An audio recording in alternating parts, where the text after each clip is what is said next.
Pak, terkait denda adat yang ratusan juta ini apa tanggapannya?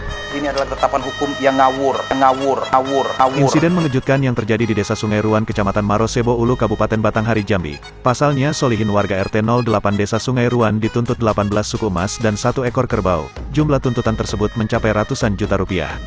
Tuntutan tersebut berawal dari tuduhan salah seorang wanita yang berinisial W yang berusia lebih kurang 21 tahun. Wanita berinisial W yang merupakan sama-sama warga Desa Sungai Ruan, mengaku kepada suaminya bahwa ia telah memiliki hubungan spesial bersama Solihin. Atas dasar pengakuan W tersebut kepada suaminya, sang suami langsung melaporkan hal tersebut kepada lembaga adat setempat. Lembaga adat setempat pun langsung menggelar rapat yang melibatkan pemerintahan Desa Sungai Ruan. Hasil keputusan rapat yang dilakukan lembaga adat dan pemerintah Desa Sungai Ruan tersebut, Solihin dijatuhi hukum adat, dengan mengganti kerugian berupa 1 ekor kerbau yang berusia 2,5 tahun dan mengganti tebus telak senilai 18 suku emas yang berjumlah ratusan juta rupiah. Perlu teman-teman ketahui, saat bersidang saudara Solihin tidak hadir.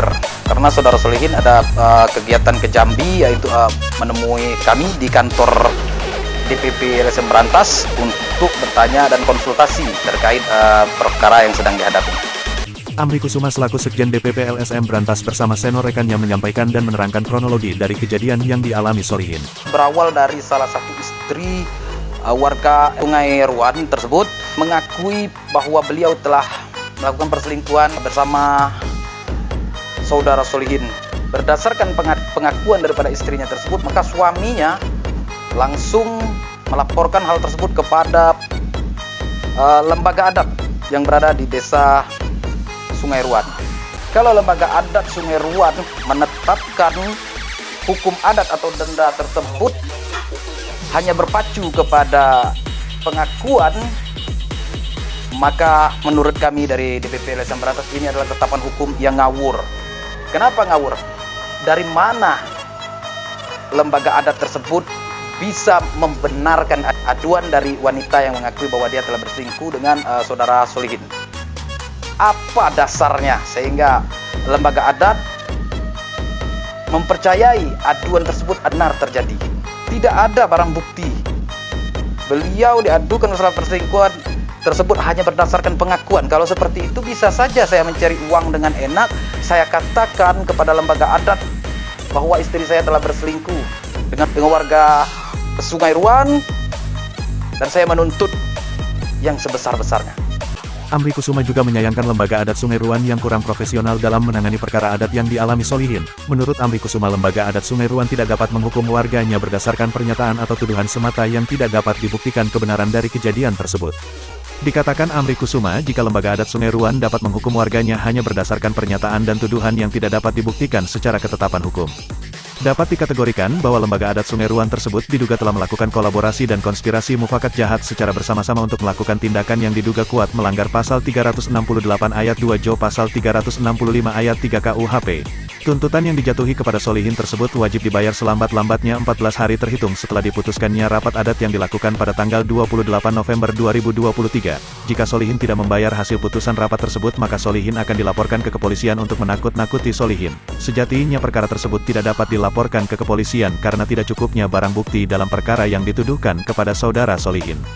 Putusan lembaga adat tersebut hanya berdasarkan pengakuan dari istri dari salah satu warga Desa Sungai Ruan kepada suaminya. Tuduhan tersebut tidak adanya saksi yang melihat kejadian, tidak adanya alat bukti dan bukti petunjuk. Hasil keputusan rapat adat tersebut hanya berdasarkan pengakuan dari W yang mengaku telah memiliki hubungan spesial bersama Solihin. Dalam hal ini saya selaku pendamping dari Solihin silahkan para lembaga adat dan yang melontarkan tuduhan tersebut untuk membuat laporan polisi agar permasalahan ini dapat terang benderang secara hukum konstitusi yang berlaku di Republik Indonesia. Kita tunggu surat panggilan dari kepolisian. Jika perkara ini benar dilaporkan ke polisi, maka perkara ini akan dapat terang benderang dan silahkan para pihak untuk membuktikan tuduhan yang dilontarkan kepada Solihin tersebut. Ditegaskan Amri Kusuma, jika tidak dapat dibuktikan sesuai KUHP, maka atas nama keluarga besar Solihin akan mengambil langkah selanjutnya, yaitu membuat laporan polisi demi menjaga harkat dan martabat dirinya yang diserang secara brutal yang membuat rendah harga dirinya dan keluarganya. Disampaikan Solihin melalui Amri Kusuma, atas insiden tersebut telah banyak merugikan dirinya, baik material ataupun imaterial. Hubungan harmonis Solihin dan istrinya menjadi rusak akibat fitnah yang dilontarkan kepada dirinya.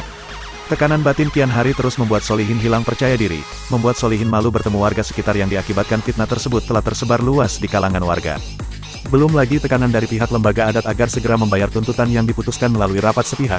Selambat-lambatnya 14 hari Solihin harus membayar denda adat yang sudah diputuskan tersebut. Denda adat tersebut dengan jumlah yang sangat fantastik mencapai angka ratusan juta rupiah. Fitnah tersebut membuat Solihin tak dapat melakukan pekerjaan sebagaimana biasanya sehingga membuat perekonomian Solihin menurun drastis, membuat tekanan hidup dan tekanan psikis terhadap anak dan istrinya. Hal tersebut mendorong keinginan Solihin untuk memperbaiki dan memulihkan nama baik harkat dan martabatnya di mata masyarakat umum. Tanpa ada pembuktian atas aduan saya ini tadi, bisa diproses dan didenda saudara Solihin. Nah, dalam hal ini kami memandang bahwa ada konspirasi mufakat jahat terkait permasalahan ini, karena tanpa adanya pembuktian, tanpa adanya bedah perkara, mereka langsung memutuskan sidang tersebut. Saudara Solihin didenda dengan denda yang saya katakan tadi, dan wajib dibayarkan 2 minggu setelah sidang dilakukan.